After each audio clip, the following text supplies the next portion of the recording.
కామారెడ్డి డిక్లరేషన్లో 42% రిజర్వేషన్లు బీసీలకు ఇస్తామని రాహుల్ గాంధీ ప్రకటన మరియు ప్రభుత్వాల ప్రకటనతోటి మనం ఎందరమో సంతోషించి ఆ రోజు కాంగ్రెస్ పార్టీకి సపోర్ట్ చేయడం జరిగినది. మన బీసీ సోదరులందరము ఓట్లు వేయడం జరిగింది. మరి ఆ తర్వాత ముసుగేసుకొని ఈ ప్రభుత్వాలు కాంగ్రెస్ కానీ బీజేపీ కానీ ఈ ప్రభుత్వాలు ఇప్పుడున్న అధికారంలో ఉన్న ప్రభుత్వాలు మనతోటి దోబుచ్చులాట ఆడుతున్నాయి.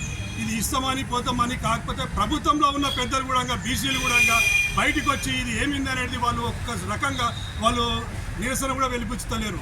ఈరోజు ఆ బిడ్డ ఈశ్వరాచారి బిడ్డ ఆయనకి ఎంత మనోవేదన ఉంటే, ఎంత ఇబ్బంది అనిపిస్తే, మన బీసీలకు సిగ్గు శరం ఉంటే ఆ ఈశ్వరాచారి గురించి మనం ఎంతో గొప్ప చెప్పుకొని ఈనాడు మనం ఐకమత్యంగా నాయకత్వాలు కూడా ఐకమత్యం లేవు. ఈరోజు హైదరాబాద్లో ఆ జేఏసీ ఈ జేఏసీ అందరు జేఏసీలు ఒకతోటి నాయకత్వం లోపం వచ్చి ఇక్కడ కూడా బీసీలం కూడా ఎవరు సపోర్ట్ కావాలి, ఎవరితోటి పోవాలి, ఏం పోవాలని కన్ఫ్యూజన్ అవుతుంది. మన మధ్యన మనకే కన్ఫ్యూజన్ అయ్యి ఈరోజు అదే కన్ఫ్యూజన్ తోటి అదే మనము అనగదొక్కడానికి కారణమవుతున్నది ప్రభుత్వం కూడా. ప్రభుత్వంలో కూడా ఎవరు మాట్లాడతలేరు, ప్రతిపక్షాలలో కూడా కొందరో మాట్లాడుతున్నారు. అక్కడ ఆజేఏసీ కానీ, మన తీర్మానం మల్లన్న కానీ, విశారదన్ మహారాజ్ కానీ, చిరంజీవులు సార్ కానీ, ఆర్ కృష్ణయ్య కానీ, జాజుల శ్రీనివాస్ గౌడ్ కానీ వీళ్ళందరూ ఒక తాటిపైకి వచ్చి అందరం కూడా ఐకమత్యంగా ఉంచి ఆ బీసీల దగ్గర ఐకమత్యంగా ఉంచి మనం ఈ పోరాటం సాగిస్తేనే మనకు 42% రిజర్వేషన్లు దక్కుతాయి. ఈ ఈశ్వరాచారి బలిదానము ఎంత ఇదైందంటే అంత బాధ అవుతుంది. సమాజానికి గుర్తింపు వస్తున్నది కాబట్టి ఇటువంటి బలిదానాలు చేసుకోవద్దు. మనం ఎదుర్కొని నిలబడి ఉద్యమం చేసి ఉద్యమ పోరాటంలో మనం ముందుండి మనము 42% రిజర్వేషన్ సాధించాలి. ఉద్యోగ రాజకీయంలో కంపల్సరీ మనకు కావాలి. ఇంకొకటి విషయము, ఈ 42% రిజర్వేషన్లు కానీ ఏది కానీ కావాలంటే మనకు రాజ్యాధికారం ముఖ్యం.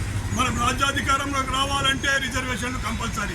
రిజర్వేషన్లు బీసీలలో నిలబడే కానీ మనము ఐక్యమత్యతోటి మనం బీసీలను ఎన్నుకోవాల్సిందిగా కోరుకుంటున్నాను.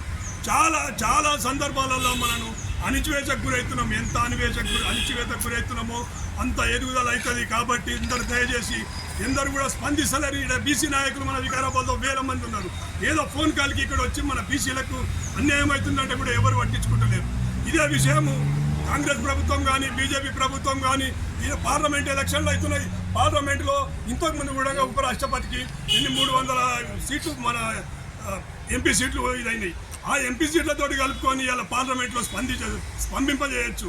కానీ అది ఎవరికి లేదు, రాహుల్ గాంధీకి లేదు, అక్కడ ఎవరికి లేదు.